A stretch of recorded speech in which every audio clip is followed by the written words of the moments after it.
Don't we all wish we could communicate better, connect deeper, and lead more authentically?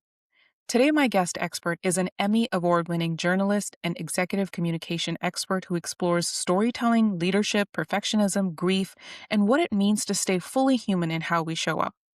By the end of this episode, you'll shift how you tell stories so people actually feel a connection, not just hear information. Recognize how perfectionism shows up in communication and limits impact. Reframe grief and hardship in a way that expands meaning and purpose. Content warning. This episode includes discussion of child loss, grief, cancer, and bereavement. Please listen with care. Welcome to Success Reimagined. I am Dr. Amna Shabir, your host on this journey to thrive at the intersection of ambition and wellness. In every episode, I'll help you challenge outdated definitions of success, discover practical tools and strategies for growth without compromising your well-being. I am so glad you've joined me. Let's reimagine what's possible together.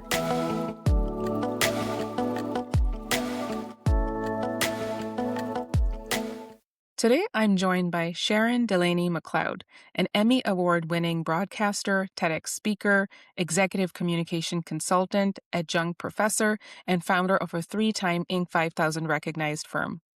After spending 2 decades in television journalism, covering everything from healthcare and NASA to the Olympics and the Super Bowl, Sharon transitioned into helping leaders and organizations communicate with greater clarity and confidence through intentional storytelling and self-aware leadership.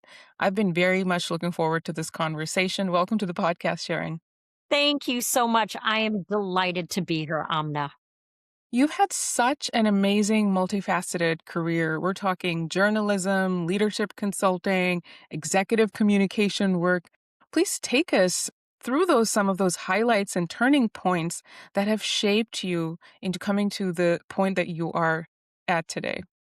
Tell you that everything I do today started around the dinner table as a child and as a family. My parents are Irish immigrants who came to the States to pursue their dreams. And something that many people recognize about the Irish, it's a stereotypical but very true fact that we have the gift of gab.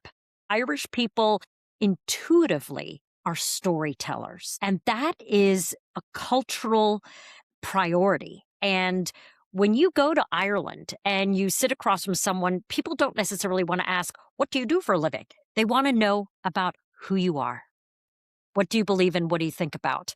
And I think that's a nice distinction because a lot of places they want to know, what do you do for a living? And so that storytelling from an early age shaped me strongly. And then that led into pursuing journalism. How do I make storytelling into a monetized career? And so Act One, as I like to put it, Amna, is I was a journalist, worked at TV stations all across the country, 6 different places. And once we got to Raleigh, North Carolina, we were done with all the moving.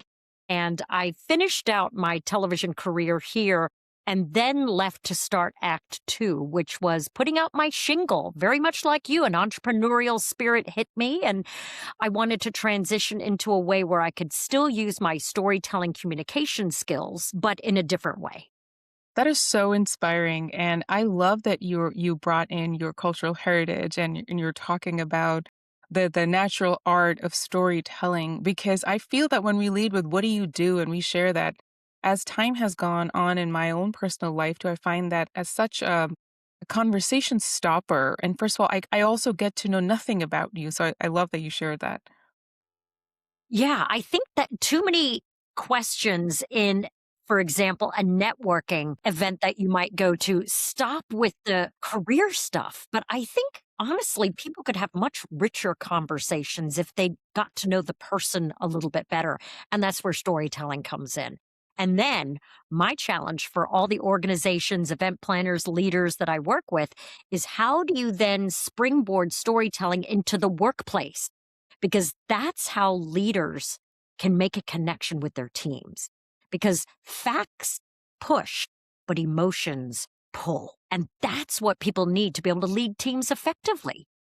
Absolutely. And you've been doing this work for a while, you mentioned Act One and Act Two. I want to go back there a little bit. What were some of, you would say, the hardest moments in that transition from act one or act two, anything that really stood out for you, shaping you into the person that you are today? I think as it pertains really to this audience, because the people who follow and listen to your content, Amna, are high performing, high achieving, goal oriented people. And that was me. I had wanted to get to the Today Show. I remember as a little girl sitting next to my father, eating breakfast and watching the Today Show, and he'd say, "That's going to be you one day, Sharon." And I aspired to get to the network level. But you don't just get there out of college. You gotta work all the small markets. You gotta learn your craft. You gotta learn what you're doing before you can get there. And so I was a very type A personality, very much like perfectionists. I had lists and lists. And oh, by the way, guess what I still have today? A color coded calendar. I'm speaking your language. I think we're in the same office right now. No, I have all my colorful pens. I can't stop myself. I can't have a stationery store. Anyhow, but here's what happened. Here's literally the line in the sand. I think everybody has a line in the sand where there's everything before and everything after. In healthcare, for many people, it was COVID, life before COVID and life after. But for me as a professional, when I was anchoring the 5, 6, and 11 o'clock news at the NBC station in Central North Carolina, I was in the catbird seat. I literally had the very best job. I remember thinking, I've got everything. I've got 2 beautiful children, a son and a daughter, a job I love, a family and a community that I just absolutely relish in. And then my daughter was diagnosed when she was 6 months old with acute myeloid leukemia. And as you can imagine, that was the solid line in the sand for our family. We then went into complete focused, how do we save our daughter's life? And for you and for the clinicians who might be listening to this podcast, you know just how challenging and difficult an AML protocol is. It will buckle an adult. Can you imagine a 6-month-old baby? And so our entire focus for many months in and out of the hospital was to get Macie well. But that is not what happened. Macie was doing okay and was in remission at the time. The chemo was working. But unfortunately, after the 3rd round of chemotherapy, she caught a virus while we were at the hospital, and she literally had no immune system to fight it. And things spiraled very quickly. And unfortunately, in August of 2005, we lost our girl. And at the time, the TV station was incredibly supportive of our family. I literally disappeared for months at a time. Food showed up at our door. They never stopped paying me. And that's rare. I didn't even have to take FMLA. Actually, I didn't have to officially take it. They supported us inside out and backwards. After Macie passed, after 3 weeks, I called my news director and I said, I have to come back. She said, no, don't you need to take more time? And I said, I can't sit here in the house looking at the walls and at her picture. I'm going to lose my mind. So I did what you, Amna, and what many high achievers do. We went to work. That was always my default. If there was a problem in my life, we'll just go to work, because that will allow me to separate myself from whatever I'm dealing with in my heart. And I knew work. Work ethic was the most important thing for so long. And, I got up there to anchor the 5, 6, and 11 o'clock news, but I'll tell you what, I was a shell of a human. I tried to fake it till I made it, but it was very clear that my heart was no longer in it. And so that's when I made the decision. Even though the station offered me another 3-year contract, I walked away. And walking away allowed me to open up an entire new life. And I think that as perfectionists and high achievers, we think there's this prescriptive line items that we must follow to achieve this, that, or the other. No. I blew that list up and I started fresh. And that was one of the best decisions I ever made. I just want to pause and honor your sweet daughter's memory and thank you for having the courage to share such a difficult experience with our audience members. I know some can relate, but we're all here listening and witnessing your journey as wow, thank you. Thank you for sharing that. Thank you. And I mean, everything else there, I was just shaking my head and feeling all the feels in my body because, like, there's nothing that will challenge that rigidity that perfectionism provides in form of a checklist and in a way that we've also internalized from society, right? This is what the ideal life looks like. And then I cannot fathom what that must have been like to have to go through something like that. And then yeah, you're gonna have to trash a lot of those that rigidity and prescription in your mind, like, this is what life looks like. Yeah. Someone who wrote a book about this, co authored it, you all are probably well aware of Sheryl Sandberg, who co wrote a book with Adam Grant called Option B, which describes what happens when your option A blows up. And Sheryl Sandberg lost her husband very suddenly, I believe to a massive heart attack. And I mean, everything about your life is not the same as it was yesterday. Now what? And I think that's a big challenge for your audience, for people like us, because you're literally starting from scratch again. But there's so much joy that can come from that if you allow yourself to do it. When you're sharing your journey and you're giving this example, even of that book, Option B, and Cheryl's example, I feel that this is a permission because we often don't even want to think about this. Of course, it's something so horrible, one cannot contemplate that. But what I'm getting from your share is optimism, and that's an emotion I feel it's really hard to access it these days when you go online, all the messages that you get from everywhere. All of us are going online multiple times. I mean, statistically, I forgot the exact number, but it's a ridiculous number of amount of time that we actually touch our smartphones every day. And of course, we're naturally going there, but we're being blasted away with all this information. And what you're sharing adds in that optimism and hope and joy. And in the face of a tragedy, there Yes. has to be a way to come out from that. Now, I'm very clear with one thing. I'm not looking through rose colored glasses. Do I have rotten days and pity parties to this day? Absolutely. It's been 21 years since we lost our daughter. And there are moments that come completely out of thin air that will just gut me because there is no timeline for grief. And there's no other way but to choose optimism. I mean, our mental health will not sustain anything other than, and whatever help or support you need, go for it. You have to. And there's a lovely saying that you move through, not move on, because you have to honor whatever the challenge, the loss, the tragedy. Because as the title of my book, which, by the way, this is now trademarked, it's How Do You Turn Your Battle Scars into Badges of Honor? And that's the way I do my storytelling in a way that I hope can really promote change for others to think about the awful thing, the line in the sand, that thing that happened in your life, and then try to find a new way to live through that. And then what impact could come from that? I mean, I never in a million years thought I would do a TED talk about losing my daughter, but it was more instructional because as I found a bereaved parent, after Macie died and we ended up having a miracle child number 3, Pierce, but when you would meet someone new, they'd say, "How many kids do you have?" And that is the pivotal question almost every bereaved parents face.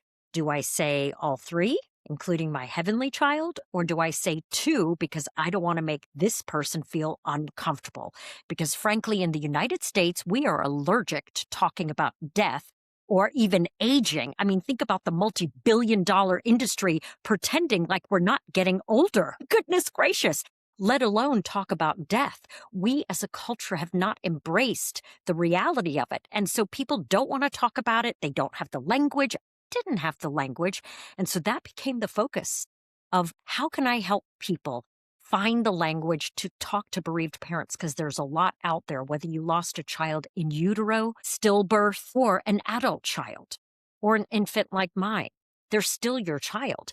And so the term I learned in my research was viloma, which is an ancient Sanskrit word which means against the natural order, because we're not meant to bury our children. And so I created content around that. And Amna, the beautiful thing about it is never believed beyond delivering that TED talk that day where else it could go. And I've since gotten a DM in my Instagram from a labor and delivery nurse in California who said she just watched my TED talk, which was used in training for labor and delivery nurses at Kaiser Permanente to teach these nurses how to have those difficult conversations with bereaved parents. I mean, my mind was blown, absolutely blown. I also worked with the National Health Service in England with their pediatricians and their clinicians. And then I wrote to the White House back in 2021 saying, we need to do a better job with bereavement leave. Next thing I know, I get an invitation to meet with President Biden. And then I got to go to the White House 6 months later. I mean, it's just mind blowing where your storytelling could take you. I'm going to hold on to what you've shared and what you're modeling right now. You've had the courage to model your humanity openly, which is one of the parts of the Courage Bridge framework that I talk about in my TEDx talk. I was watching you openly and courageously model your humanity, and as you're doing that, you are giving permission to so many other people. And this the real part of your journey story, whether we're talking about loss, grief, bereavement, whether we're talking about aging. I love how you said that because for many of our audience members, they know that my fellowship is in geriatrics, so I am a geriatrician. And yeah, we're allergic to all that conversation. I worked in the nursing home and rehab facilities for a while. So it's kind of like, we don't want to have those conversations. But when we have those conversations, those messy, imperfect human conversations, that's how we connect. We connect through that. Absolutely. And that's where if you don't have a real conversation with someone, it becomes transactional when you can offer a little part of who you are. And that oftentimes is easier done with a story. And so, flipping it to the business side of things, I often say we should have story storming, not brainstorming, but story storming, and think through the different parts of your life that could create an impact or a lesson for the next generation or that person that needs to hear it that day. Happen with that. I love that phrase, story storming. Yeah, I think many in the audience can relate with how fun that sounds as well. Like, so, you mentioned storytelling. We're sort of moving in that direction. And you talk a lot, you're a communications expert, whether it was Act One or whether it was Act Two, you know how to do this stuff. And there are probably things that you have seen done that irk you, and you wish like people would just stop doing those things. And I say if there are three, at least please share three. It can be one or two more. And as you share them, of course, like we would do the opposite, hopefully, as we listen. But what are those three things? Like you're listening to leaders right now. You're talking to leaders right now. What do you want to say to them? The thing that I feel like leaders are sometimes missing is they are all about generating facts and strategy, and here's the goals, and here's what we need to do. But before you can ask your team to do something on behalf of the organization, you have to bring back in the why. And I feel like in healthcare, which is so mission driven, we get to the why quicker because the end user is a patient, right? Or a family or a teammate who needs that extra boost to take care of that patient. But in other verticals, if you're in technology or banking or whatever it might be, sometimes the why gets buried. So I would encourage for leaders to think about how can you find the why that your team needs to hear. And sometimes that might mean being a little vulnerable yourself as the leader. Remind them why you're standing there in front of these people. And then tie it to the mission before you start divulging all the, I need this, I need this, I need this, right? So that's where you need to collect those stories in the story storm first. And Amna, if you're open to it, I can share a very quick spreadsheet to add in the show notes on where to put the story bank. You save it on your desktop, and every time something happens or you think of it, you add it to your story bank. Story storm to story bank. And then number 2, you've got to focus more on transformation. Otherwise, you're just sharing facts. You have to be willing, as you put it, sharing that messy middle. And you're not just sharing the victory lap. You're sharing the challenge and what you did to solve the challenge to get to that victory lap. Because high achievers oftentimes are telling stories from the mountaintop instead of saying all the stuff that happened in the middle to get there. And really, that's where the humanity lives, is it not? And then the third thing is you're not going to get it right the first or second time, and that's okay. And that's where I learned from your TEDx talk about not being afraid to fail. Not everything is going to land the way you intend, but that's okay. Move forward. Do the hard thing. Try again. Wow. First of all, thank you for listening to my TED Talk. And it really means a lot that you saw it and that it resonated with you. Those were great pointers. As you were talking, and you the day I gave that TEDx was also the day I feel it was one of those days where I needed it most because I could see myself self-censoring, noticing what I'm doing, noticing what I was not too happy in the morning when I looked at like my makeup. That was a lot of makeup for me personally. And then it looked okay on the stage. But I said, okay, we're going to just go and do the thing and try not to fall on stage. But thankfully it went well. Is this self-censoring and this still fear of failure, right? Because when somebody's standing up in front, and I feel when we are storytelling, it is such an incredibly vulnerable position to be in. I'm going to share a deep part of me with you. And now it's up to you if you're going to accept it, reject it. I am reminded of an earlier episode that I did with the founder of the Monty. Yes. Jeff was here, and we were, and this is what he said as well. And I felt, yeah. So, what would you say to the leaders that are listening and they don't want to be vulnerable? They want to stick with the facts and the spreadsheets. How can we convince them to be doing the story storming? Here is an example of a particular leader, happens to be in healthcare. I work a lot in healthcare. This leader might be described as fairly guarded, very good, extremely talented. While he is not as open to talking about his own personal journey, here's what he does. He rounds the hospital and he finds the stories in the hallways with the patients, with the teammates doing incredible work. And then he shares their story attached with a leadership lesson or an impact moment. So if you're not there yet, where you're ready to share something extremely vulnerable yourself, is there an amazing story at your organization? I understand with healthcare and with other, like attorneys, for example, there's oftentimes HIPAA or attorney-client privilege that you can't reveal names or any identifying sources. But could you use a hypothetical name to share a story of impact? So again, if you're not ready for your own, is there a story adjacent that you've witnessed or someone has shared with you and allowed you to share? So that's where I would say to get started if you're not quite ready to open your own heart in that way. I actually found that even more inspiring, especially if you are collecting almost the stories that are happening in your team outside in your field of work and bringing them to a conversation. That can be a valuable way to use it in either direction. So thank you for that really practical and specific example. All right, so let's shift gears a little bit. And I want to dig deeper into inter-team communication. Okay. We talked about storytelling and how powerful that can be. Is there a way to use specifically storytelling or any other techniques that in your work that have come up, which can generate almost like a fun team building exercise, but in a more authentic way? It's not a forced icebreaker and something along those lines. Absolutely. You might remember the old game of Mad Libs. Do you remember Mad Libs where you fill in the blanks?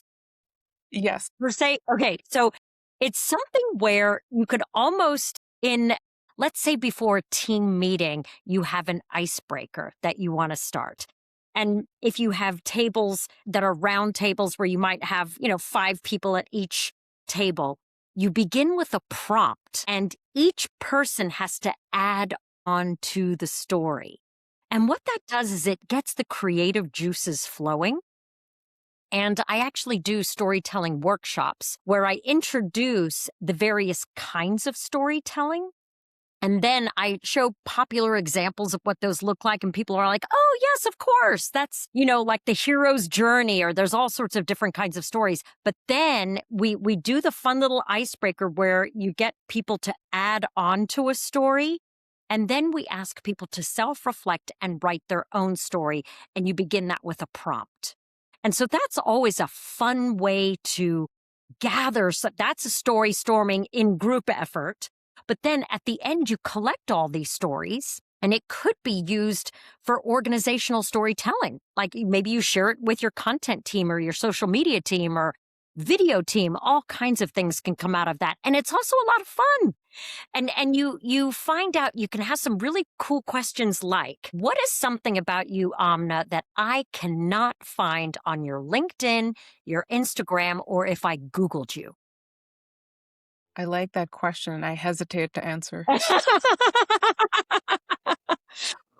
I think I really like the other part as well, about, the way we're carrying on completing the story. I feel like I might be doing that with my daughters, hopefully get them to, to quench a little bit of the sibling rivalry that we're dealing with right now, do some team building in the house as well. So I love those suggestions.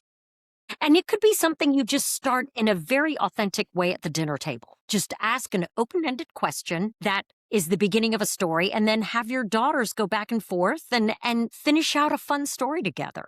Excellent. I love that. I know we touched a little bit about, not a little bit, we went in there. I always love talking about perfectionism, bringing different perspectives.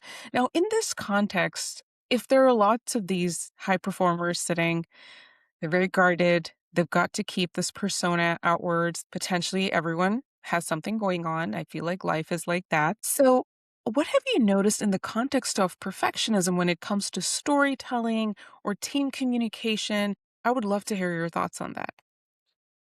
Think as leaders, people need to be able to show what they do wrong and be okay. And also, with that, understand that if we're all trying to do everything so perfectly, and whether it began because as a child you were a people pleaser, maybe you're a lifelong people pleaser. If you're people pleasing all the time, then how are you ever going to show your failures or challenges that got you to this place? So you just have to be okay with moving that to the side. And as my late mom used to always tell me, and I relish in this, I'm not everybody's cup of tea, and that's okay. As a high achiever, you have to just know that not everybody's going to like you, and you just have to be okay with that. And that's where I think it starts and stops for me, particularly. I'm not everybody's cup of tea, and that's okay. It doesn't mean I can't do my job well, but I've got to stop trying to be everything to everyone because it's just not possible. And that requires so much courage. That in this day and age, especially with hyperconnectivity, with this Mm. illusion, with this societal, you mentioned that we're allergic to talking about death or discomfort or aging. We're also so allergic to actually talking about things that are somewhat controversial, but and this, you don't have to be rude or disrespectful, but you can agree to disagree. You can have a conversation, completely opposite viewpoints. Like those things are welcome, those things are allowed. And having that courage to be okay. I sometimes will, when I'm working with my own clients, I'll ask them, how can we flip it? Do you like everyone? Do you think that would be possible? Like, you know, no, you're not gonna like everyone. There's no way that's gonna happen. So I really think that is great advice. We talk a lot about redefining success, and you're here, the podcast title is Success Reimagined, looking at this extremely rich life journey and where you are right now. How have you reimagined success for yourself? I'll tell you, Amna, my earlier definition of success is remarkably different, 180 degrees different than what it is today. I, for the longest time, was a title chaser. And I have to be totally honest with myself still am. I mean, I worked really hard to get my certified speaking professional. This it just happened this last year, but it does take a long time to get there. And of course I wanted that. But now it feels very different. My success, the way I ask myself is, am I doing work that matters to me? And am I helping people? And so that's I just did a program recently about personal branding. And the thing about personal branding is people think it's all about me and it feels icky and self promoting. No, no, no. Personal branding is branding how you help others. How are you serving others? And so for me, that's what my success definition is now. If I get to do a keynote, is it because I can help serve someone in that audience and being choosier about saying yes to all the stuff because I still need to maintain my own energy for my family, for the people I love and for the time that's necessary because I had cancer 10 years ago, and I know that there is a finite amount of time. I don't know if I'm going to relapse. And so that's always sticking in the back of my head. Am I going to continue to work myself to the bone? I can't do that. I have to really relish and enjoy the things that are right here today and look past all of the things that are the typical success markers. So, am I doing work that matters to me so that I can then spend the time I want with my family and friends? What a beautiful reflection because I feel in this day and age, most of us, myself included, and I'll find myself in this cyclical pattern, right? You have to catch yourself, or you have to reground this blind race to the top, I don't know what mountain that is. So I love this intentional pause for reflecting, acknowledging your limitation in a good way. I only have this amount of energy. I only have this amount of time. I keep reminding myself, oh, look, I am just a human being. And it's so I'm not superhuman. I'm not a unicorn. I can't bend time. This is what I have, and I'm going to do the best that I can with what I have where I feel calls to. So I love the permission that you have given all of us in sharing. As we wrap up right now, my question to you is for the high performer, high achiever, perfectionist, or thinking that they are a perfectionist, or maybe they're not, but they're surrounded by perfectionists because they're all out there, statistically speaking. What would be your parting words of advice when it comes to storytelling, communication, well being, or just general life advice? I believe perfection creates distance and being real creates connection. That's it. It just we have to be real and that requires admitting fault and it's okay. And being able to share that through story, goodness gracious, that's where I think people remember how they feel having met you, not your resume or your CV. People choose to be around people that make them feel a certain way, not because they have a list of accomplishments or letters past their name. And that requires being a great storyteller of who you are and what you believe in. So beautiful. Thank you for sharing that, Sharon. Thank you for sharing your time with us. How can my audience get to know more about you, connect with you? I know you mentioned a resource. We'll put everything in the show notes, but please share everything. Absolutely. Easiest ways to go to my website, sharondelaney.tv. And then I'm pretty active on LinkedIn and Instagram. So I'm on there, but I'm not on there too much, I don't think. I try to put out something when I think it's useful. I also try to not share too much of a varnished, too shiny, because we want to show the real as well. So I would love to connect with anybody out there. Thank you so much for today. Thank you. You might believe you don't have the time or energy to focus on yourself, but this is exactly the right time to get serious about your well being. You don't have to do it all alone. I'm here to help. If you enjoyed this video and are ready to take the next step, head over to dramnashabir.com where you'll find free resources you can access right away. The website link is below. Let's get started on your path to thriving.